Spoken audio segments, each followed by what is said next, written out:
Meus amados, graça e paz da parte de nosso Senhor e Salvador Jesus Cristo. Que Deus abençoe a sua vida. Nós estamos aqui com mais um vídeo gravado da Escola Bíblica Dominical, as nossas lições da Casa Publicadora das Assembleias de Deus, estudando o primeiro trimestre de 2021 com o tema Verdadeiro Pentecostalismo, atualidade da doutrina bíblica sobre a atuação do Espírito Santo. Desta feita, nós vamos refletir a lição de número 10, que será estudada na maioria das Assembleias de Deus do Brasil, no dia 7 de março de 2021, trazendo o tema O Senhor Jesus cura hoje, uma afirmativa muito significativa. Nós temos como textual o Salmo 103, versículo 3, que diz: é Ele que perdoa todas as tuas iniquidades e sara todas as tuas enfermidades. A nossa verdade prática diz assim: a cura de enfermidades é um dos benefícios da obra redentora do Calvário. Bem, o objetivo desse nosso estudo é enfatizar que a cura divina, ela acontece hoje. Nós temos a cura divina como um dos dons do Espírito Santo. Temos os dons de curar e temos os dons de milagres, a operação de maravilhas. Portanto, é uma faculdade, é um dom de Deus ao seu povo, à sua igreja, é algo que está à nossa disposição nesse tempo. Muito bem, nós vemos, queridos, que o ministério de Jesus, ele foi marcado por milagres. E dentre vários milagres que Jesus faz, como a transformação da água em vinho, tido como um dos primeiros milagres operados por Jesus, a multiplicação dos pães, ressurreição de mortos. Dentre esses milagres nós temos a cura de diversas pessoas afetadas pelos mais diversos tipos de enfermidades. E ao se encontrarem com Jesus, elas foram curadas. Ou mesmo à distância, como o caso do servo do centurião, o caso da filha da mulher cananeia, pessoas que foram alcançadas mesmo a distâncias pela intercessão de alguém, elas receberam o milagre, elas receberam a cura em Cristo Jesus. Bom, o primeiro tópico da nossa lição, ele enfatiza a cura divina na Bíblia. Aí nós vamos ver que toda a Bíblia, ela descreve, ela narra, ela enfatiza a operação de Deus para curar enfermidades, para curar pessoas. O nosso primeiro ponto, ele fala sobre a saúde pública no Antigo Testamento. Bem, nós vamos ver a partir do livro do Êxodo, a palavra do Senhor mostrando as intervenções miraculosas de Deus sobre o povo de Israel. Aqui em Êxodo, no capítulo de número 15 e no versículo de número 26, que eu vou fazer questão de ler, porque a Bíblia é o nosso manual de fundamento para a nossa escola bíblica dominical.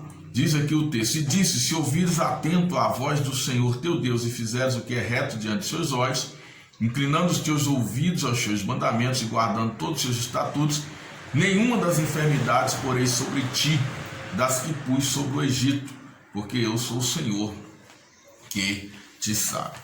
Veja que Deus está fazendo referência das enfermidades que acometeram as pessoas ali no Egito, os egípcios, especialmente as pragas que os acometeram, e o Senhor está agora prometendo a Israel que a obediência deles à sua palavra os livraria de tamanho males. Nós vamos observar que a cura, ou seja, a saúde no Antigo Testamento, ela era essencialmente praticada por Deus.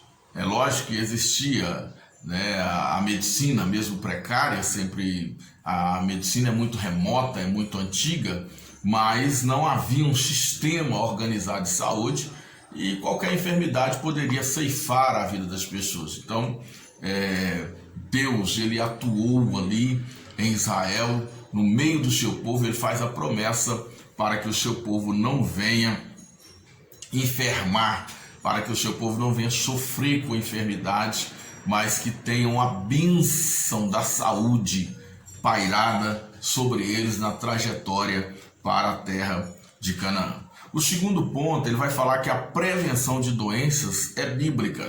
E eu quero ser bem sucinto aqui nesse tópico, apesar de não deixar de ser enfático. Gente, o Antigo Testamento, o Pentateuco, principalmente os livros Êxodo, Levítico, Números e Deuteronômio, são lindos, são maravilhosos e devem ser muito observados com relação à prevenção de doenças. Lá no livro de Gênesis, nós já começamos com esse trabalho preventivo através da circuncisão.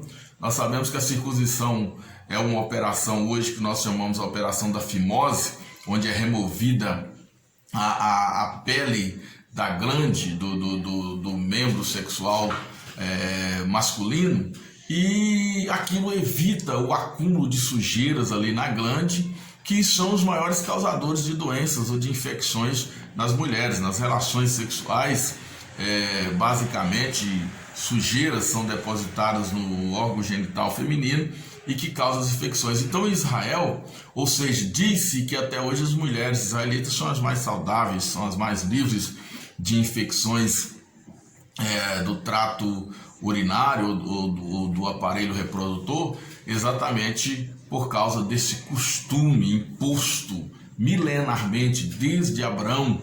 Quando Deus chamou Abraão, Deus ordenou que ele colocasse essa marca que seria a circuncisão, e ele vai fazer isso com seu filho Ismael, vai fazer isso com seu filho Isaque, e com isso nós já temos aí um princípio de uma medicina preventiva, evitando doenças infecciosas na mulher. Depois nós vamos ter todo o trato alimentar, aquelas proibições de comer carne de animais de unhas fendidas, né? Carnes que trazem em si algum tipo de substância que vai causar males às pessoas. Então, até hoje a gente sabe aí que o mais comum é o não comer carne de porco, tá? Que traria para aquele povo doenças complicadas. Então, durante toda a trajetória de Israel no deserto, eles são alimentados pelo maná.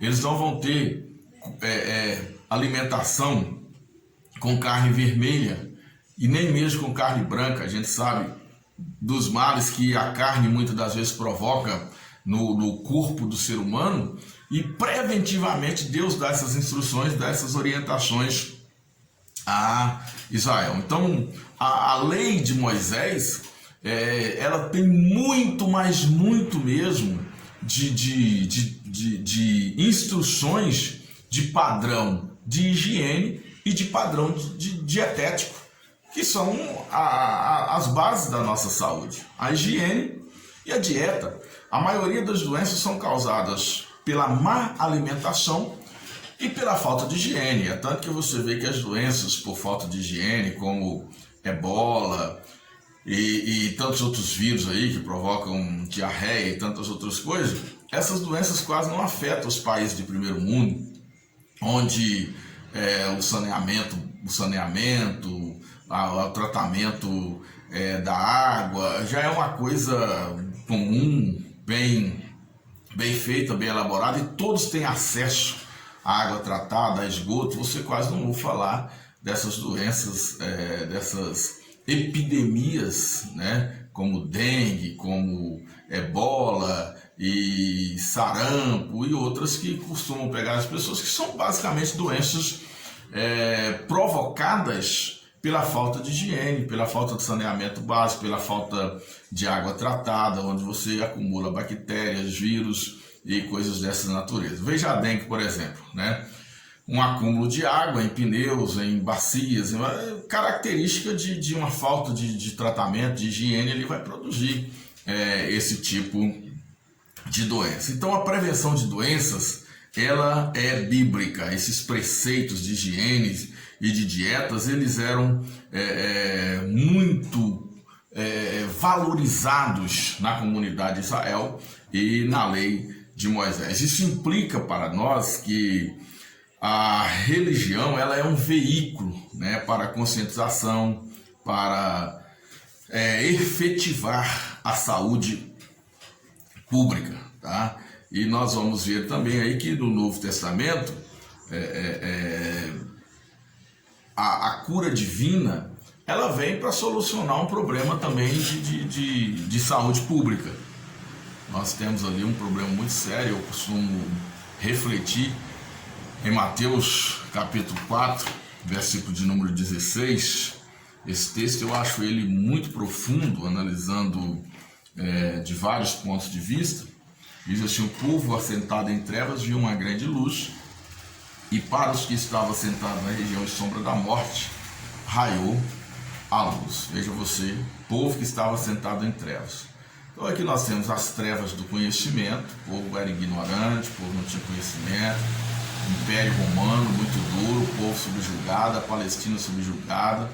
O povo, nós temos ali a sociedade dividida em classes. Nós temos a classe religiosa, a dos sacerdotes, temos ali os fariseus, os saduceus, que é uma classe mais elitizada, os ricos da sociedade, e a grande massa pobre lançada, aí se organizando como os essênios e tantos outros ali que são pessoas que vão buscar uma saída, vão se unir para buscar uma saída, e a grande população de uma maneira geral abandonada e jogada ali ao léu sem nenhum cuidado. E é nesse meio que Jesus chega. Jesus nasce em Belém, cresce em Nazaré, que é uma vila muito pobre, é uma periferia, e ali Jesus começa a operar os seus milagres. Depois vai para Cafarnaum, zona portuária. Ele mantém o seu ministério ali, principalmente na Galileia, que era uma região praticamente habitada por pessoas carentes, por pessoas necessitadas, por pessoas pobres. E é nesse contexto que vem aí a necessidade da operação de Deus, a necessidade da cura divina. Tá? O terceiro ponto vai falar que o Novo Testamento, as curas de Jesus.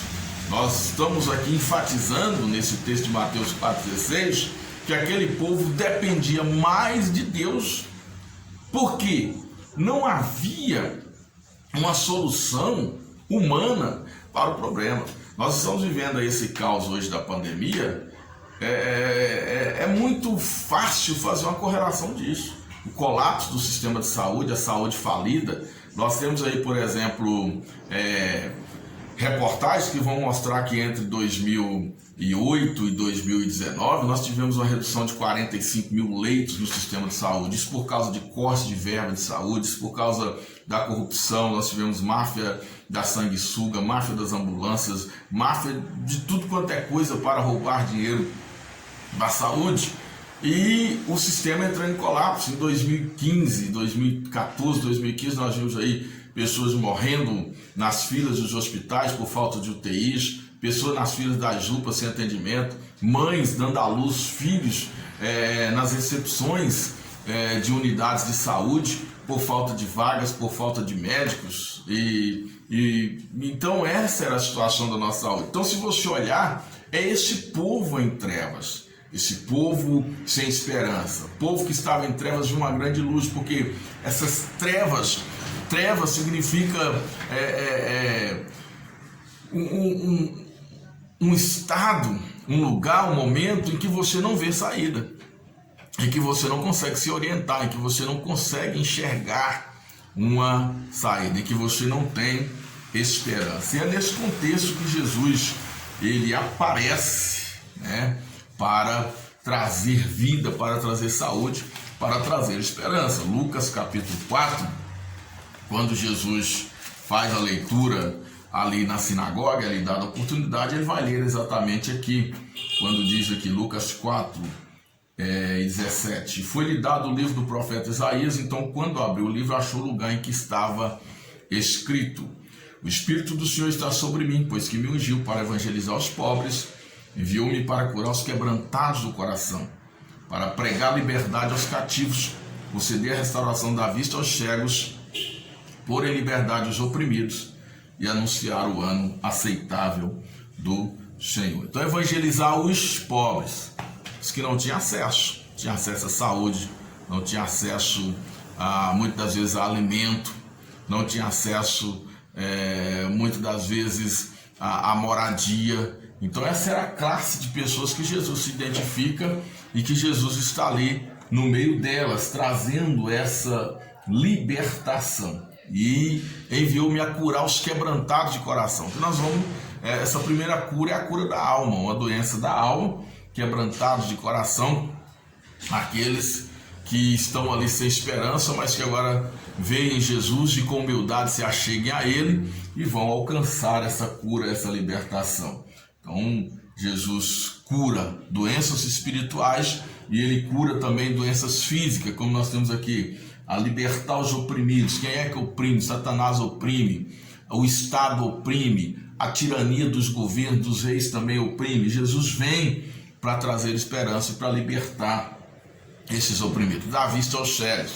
Nós vamos ver que Jesus curou muitos cegos ali, porque aparentemente havia uma epidemia de cegueira ali em Israel.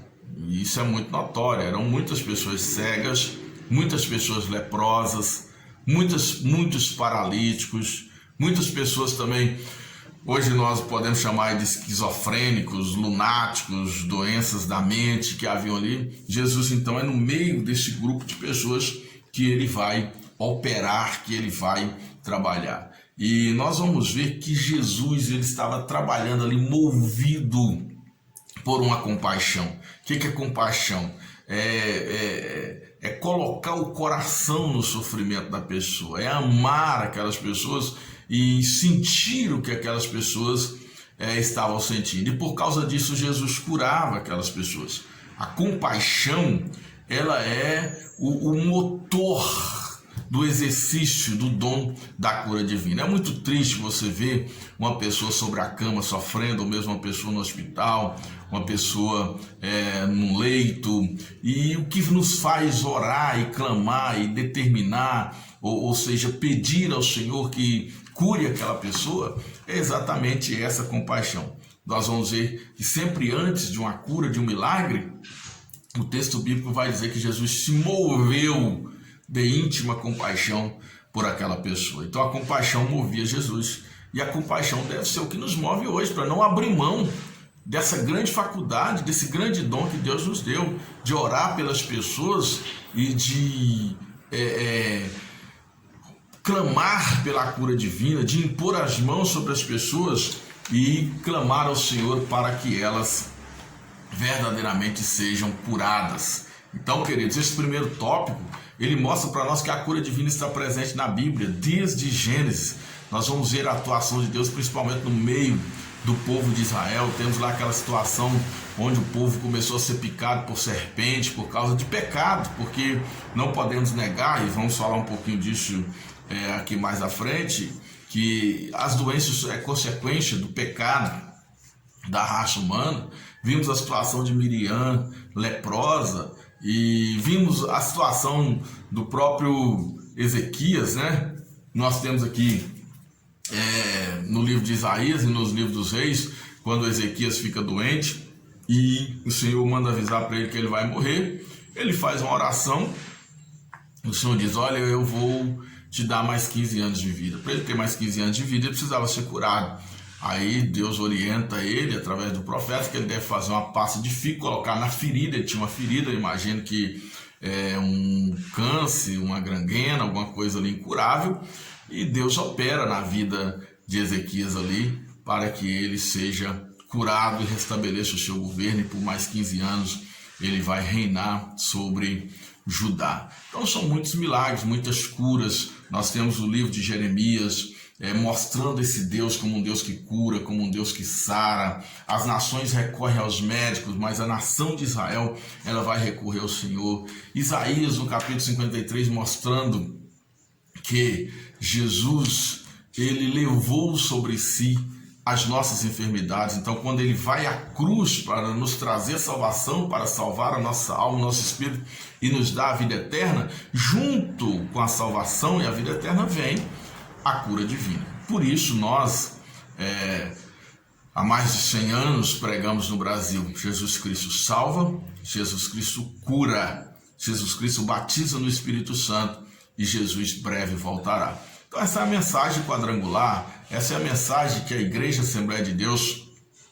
prega com base nestes fundamentos, um evangelho com poder. Primeiro, a salvação da alma para a vida eterna. Segundo, a cura do corpo físico, porque o homem não é só alma, o homem não é só espírito, o homem é tricotômetro, ele é espírito, alma e corpo. Então essa operação de Jesus, ela é completa. Nós chamamos na filosofia do homem holístico, ou seja, para que haja um desenvolvimento pleno e completo, esse homem precisa se desenvolver holisticamente, ou seja, plenamente, completo, espírito, alma e corpo.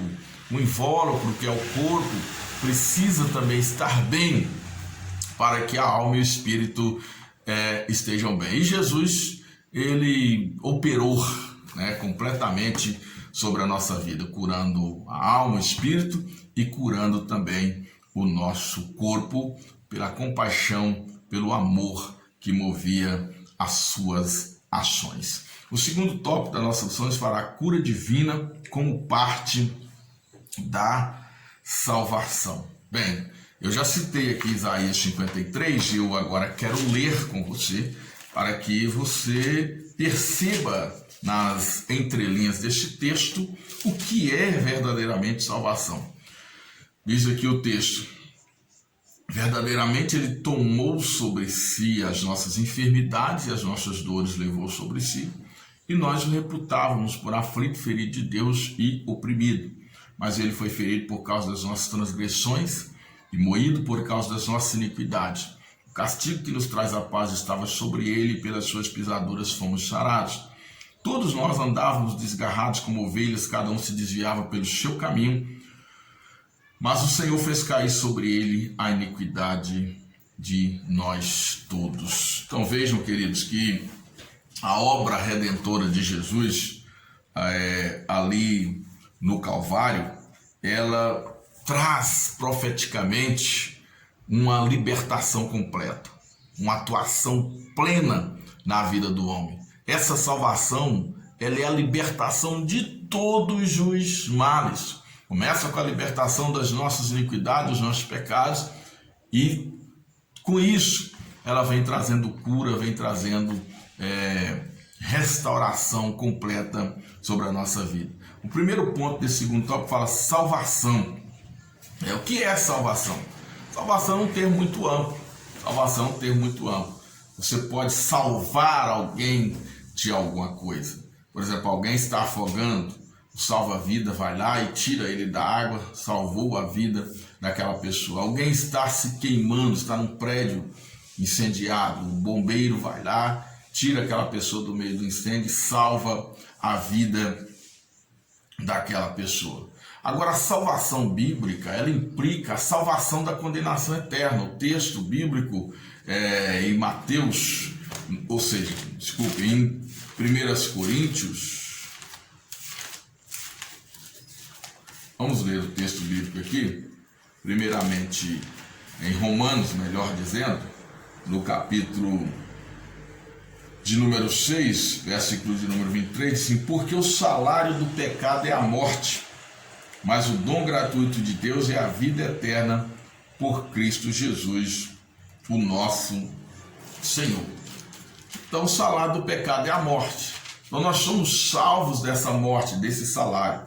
Romanos, no capítulo 3 e no versículo de número 23, nós vamos encontrar o texto, porque todos pecaram e destituídos estão da glória de Deus. Então, se todos pecaram e o salário do pecado é a morte, todos os seres humanos estavam condenados à morte. O que é a salvação? É o livramento dessa morte. É a nossa justificação feita por Cristo Jesus, quando ele morre a nossa morte, a fim de que nós vivamos a sua vida. Romanos 8, nós vamos encontrar: portanto agora nenhuma condenação há para os que estão em Cristo Jesus, que não anda segundo a carne, mas segundo o Espírito. Então essa condenação, ela é tirada de nós. Isso é salvação. Tá? Deus, ele nos dá a salvação. A Bíblia diz lá em Tito 2:11, a graça de Deus se manifestou salvadora a todos os homens. E aqueles que, por meio da fé, aceitam a graça de nosso Senhor e Salvador Jesus Cristo, eles então alcançam a salvação, que é essa libertação, esse livramento da condenação eterna para viver eternamente ao lado de Deus. E aí no ponto 2 nós temos a cura divina. O que é a cura divina? A cura divina, ela é uma intervenção de Deus na vida de uma pessoa enferma. Uma intervenção de Deus na vida de uma pessoa enferma, por sua graça, por sua misericórdia, por seu amor. Deus, ele intervém quando essa própria pessoa clama, ou quando alguém está orando, está clamando pela vida dessa pessoa. Nós temos aqui na terra os médicos, são pessoas deixadas por Deus para cuidar da nossa saúde. A medicina eu considero um dom divino. A medicina é linda, é um espetáculo. Como eu admiro a medicina e o papel da medicina na vida do ser humano. Mas nós, além da medicina, que é a primeira instância, nós temos um Deus que cura os enfermos, um Deus que pode intervir. De forma alguma o Senhor condena a medicina. São ignorantes aqueles que às vezes insistem em não levar a pessoa no médico. Ah não, Deus cura e eu não vou levar no médico. É importante que você busque o médico. Até porque Deus é Deus das causas impossíveis. Deus é Deus das causas impossíveis. E é Deus que capacita o médico também. Então é importante que você ore, confie no Senhor. Quando você vai ao médico, ore primeiro: Deus, eu estou indo ao médico, mas a minha confiança está no Senhor. Ilumina aquele médico, mostra para ele, dirige a vida dele, para dar a medicação certa, para fazer o procedimento correto. Coloque sempre Deus em primeiro lugar. Em primeiro e em último, porque quando o médico também diz que não tem jeito, que seu caso está perdido, Deus ainda tem a última palavra. E Deus pode mudar situações imutáveis. Deus pode fazer o impossível. Então, quando o médico diz que não tem jeito, Deus ainda pode dizer: tem jeito. Nós temos esse recurso ao nosso favor, que é a cura das enfermidades. Eu quero ler com você aqui Tiago, capítulo de número 5. Nós temos um texto aqui muito lindo, onde o apóstolo Tiago enfatiza a cura divina. Tiago 5,14 diz assim: está alguém entre vós doente, chame os presbíteros da igreja e orem sobre ele, ungindo-o com azeite em nome do Senhor, e a oração da fé salvará o doente, e o Senhor o levantará. Se houver cometido pecados, ser-lhe-ão perdoados. Isso é maravilhoso. E nós temos aqui também, queridos, em 1 Coríntios, no capítulo de número 12, uma lista de dons espirituais que vai incluir aí os dons de operação de maravilhas, onde nós entendemos aí que são aquelas curas: o paralítico que anda, o cego que vê, o surdo que ouve, o mudo que fala, o mar que se abre, a montanha que se transporta de um lado para o outro, o mar que se acalma. Todas essas coisas, elas são maravilha. E nós temos os dons de curar. 1 Coríntios 12, 28 diz: e a uns pôs Deus na igreja primeiramente apóstolos, em segundo lugar profetas, em terceiro doutores, depois milagres, depois dons de curar. Veja você que é o único que está no plural, dons de curar, ou seja, existem diversas formas de operações de curas divinas. Existem diversas formas de operação. Por isso está no plural, dons. Você tem aqui o dom de profecia, você tem o dom da ciência, o dom da revelação, o dom da fé, o dom de discernimento de espírito, o dom de variedade de língua. Mas quando fala de cura, fala dons de curar. E eu imagino que é a diversidade das maneiras, das formas como Deus age para curar pessoas. Por exemplo, Jesus chega para aquele cego, o Bartimeu, e diz: vê, a tua fé te salvou. Aí ele chega lá com outro que está cego e ele manda ele ver e pergunta: você está vendo? Ele diz: eu vejo os homens como árvores. Aí o outro ele pega barro, faz barro, passa no olho do camarada e aquele cego volta a ver. O outro ele vai cuspir, né? E aquela pessoa também vai passar a ver. Então são várias formas de operações, são vários tipos de doenças e várias as maneiras de Deus operar. Mas nenhuma enfermidade, nenhuma doença suplanta o poder de Deus. Deus tem o poder de curar qualquer tipo de enfermidade. Deus tem o poder de agir na vida daquele que está desenganado, daquele que o médico já não tem mais jeito, não há mais recursos humanos, mas ainda há o recurso divino, o recurso celestial para a vida dessa pessoa. O terceiro ponto fala sobre salvação e cura. O que esse texto vem trazer para nós? A obra da salvação, ela é completa. Ela envolve a cura da alma e ela envolve também a cura do corpo físico. Então nós vamos ver aquilo que eu falei aqui no início, que o homem ele é um ser holístico, ele tem espírito, alma e corpo. Nós estudamos a tricotomia humana e falamos que o homem tem essas três partes. E o homem precisa estar bem no seu todo. Isso é tão importante que o próprio nosso corpo ele não será dispensado na eternidade, mas ele será transformado, porque nós só somos completos, tá? Se formos espírito, alma e corpo. E a salvação de Cristo ela opera nessas três dimensões. Então ele traz cura para a nossa alma, para o nosso espírito e traz também a cura para o nosso corpo, tá? Quando aquele paralítico lá em Cafarnaum foi descido pelo telhado pelos seus amigos e que foi colocado diante de Jesus, a primeira coisa que Jesus disse para ele: perdoar-te são os seus pecados. Aí eles assustaram: mas espera aí, o que está acontecendo? Jesus pode perdoar pecados? A grande questão não era essa. A grande questão era a causa que estava deixando às vezes aquele homem amarrado. Jesus atua porque pode haver, né, uma interferência de pecados na nossa vida física.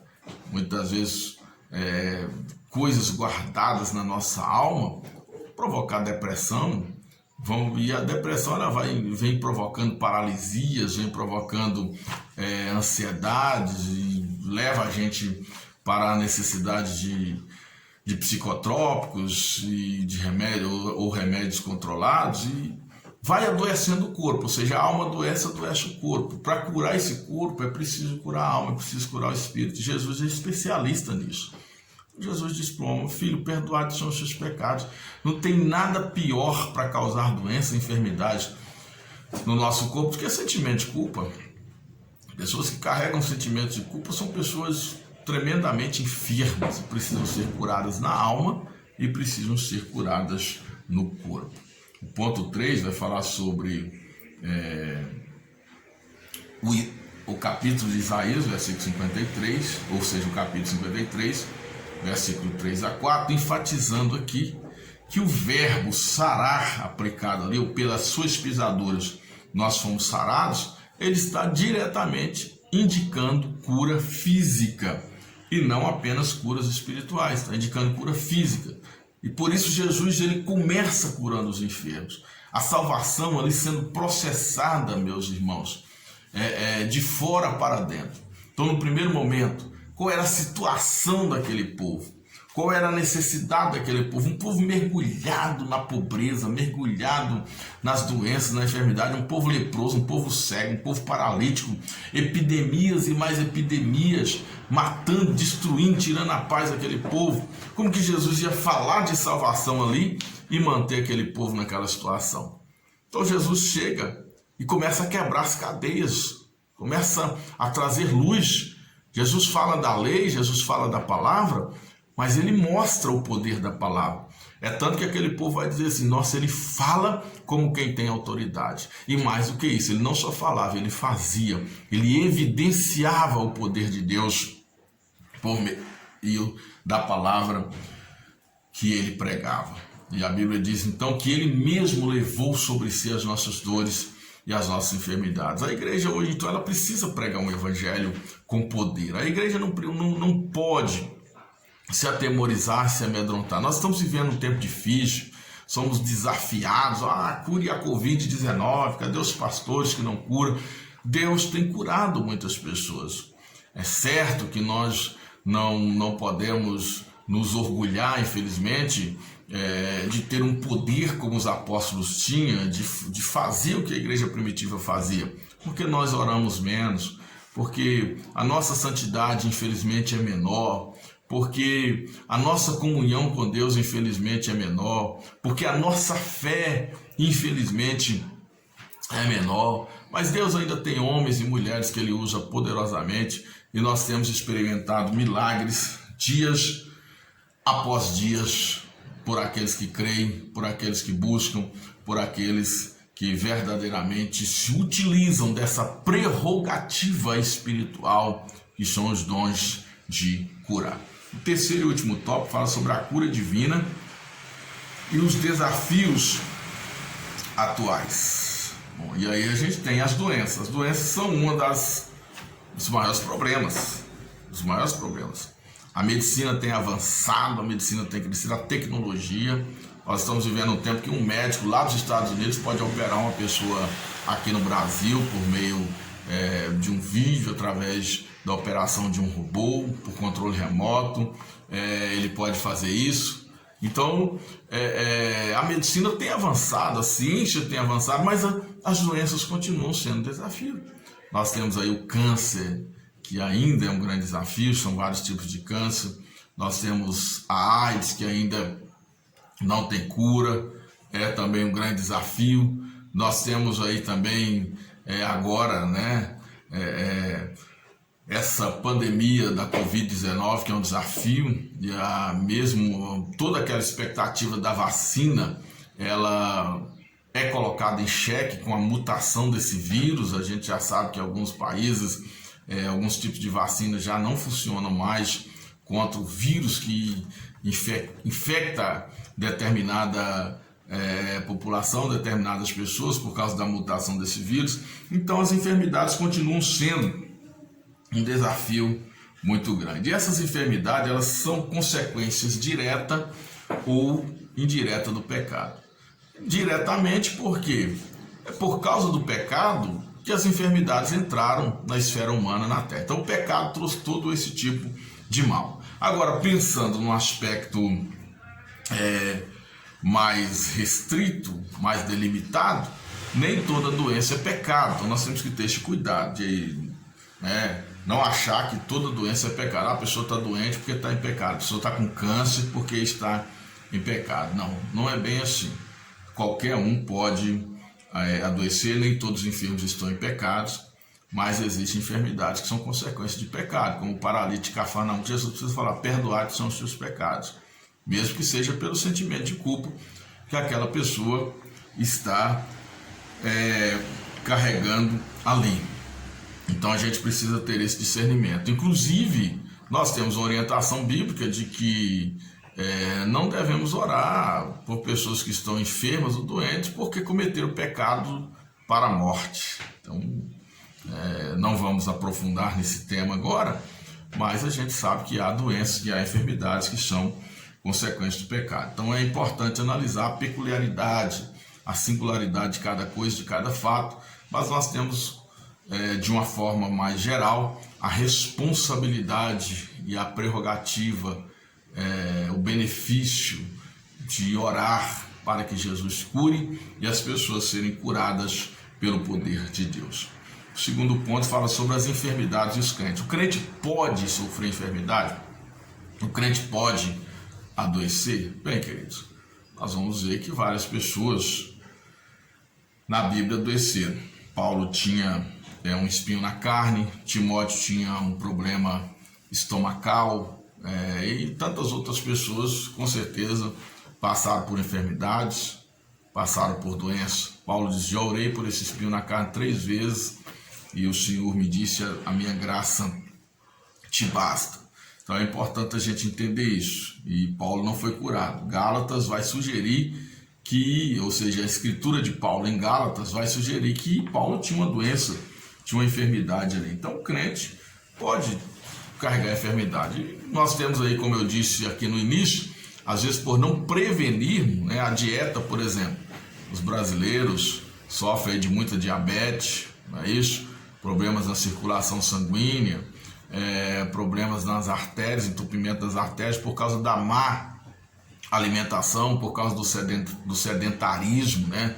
Não somos dados à prática esportiva, não somos dados à prática dos exercícios físicos, e na igreja principalmente. A Assembleia de Deus, então, os nossos pastores, os nossos irmãos mais idosos são muito acometidos de diabetes, de problemas de coluna, de problemas nas juntas, de enfermidade diversa, por causa, gostamos muito de nos alimentar, carne vermelha, refrigerantes e tantas outras coisas, e até pouco tempo qualquer prática de exercício era pecado, não podíamos nos exercitar de forma alguma. Me lembro quando era criança na igreja que para jogar bola tinha que ser escondido, né? Correr um pouquinho. Imagina uma criança que cresce sem correr, sem brincar, sem fazer nenhum exercício, entra na fase adulta sem fazer nenhum exercício físico, tá? Qual vai ser a situação futura dessa pessoa? Uma pessoa sedentária, uma pessoa obesa, uma pessoa aí com sérios problemas de saúde por falta da prática de exercício físico. Então a gente precisa ter esse cuidado. Veja que Paulo, por exemplo, recomenda a Timóteo a tomar um pouco de vinho por causa do seu problema estomacal. Não sei qual era o problema, mas tem aqui uma recomendação para tomar esse pouco de vinho. O terceiro ponto vai falar sobre não confundir doença com possessão maligna. Doença é uma coisa, possessão maligna é outra. Nós precisamos ter essa capacidade de discernir, e ele nos conferiu o poder para curar os enfermos e libertar os oprimidos do diabo. Então, quando a pessoa está oprimida do diabo, você tem que expulsar o demônio que está na vida daquela pessoa. Mas quando a pessoa está enferma, você tem que orar e expulsar aquela enfermidade e pedir ao Senhor Jesus que cure aquela pessoa para a glória do seu nome. Então, nós devemos crer que Jesus ele tem saúde para todos e que a igreja ela tem esse poder de curar os enfermos e de expulsar os demônios. Eu vou encerrar essa lição, o nosso vídeo já ficou um pouco extenso, com Marcos capítulo 16 e o versículo de número 15 que diz: ide por todo mundo, pregai o meu evangelho a toda criatura, quem crê e for batizado será salvo, quem não crê será condenado. E estes sinais seguirão aos que crerem. Em meu nome expulsarão demônios, falarão novas línguas, pegarão na serpente, se beber alguma coisa mortífera não lhes fará dano algum, e porão a mão sobre os enfermos e os curarão. Jesus ele cura hoje e nós devemos crer nisso e exercer esse dom, os dons de curar para a glória do nome do Senhor, para a libertação e para a alegria de tantas pessoas que podem ser alcançadas pelo poder de Deus através da cura divina. Deus abençoe a sua vida, dê o seu like nesse vídeo, inscreva-se em nossos canais, ore por nós para que consigamos continuar difundindo a palavra do Senhor a todas as pessoas.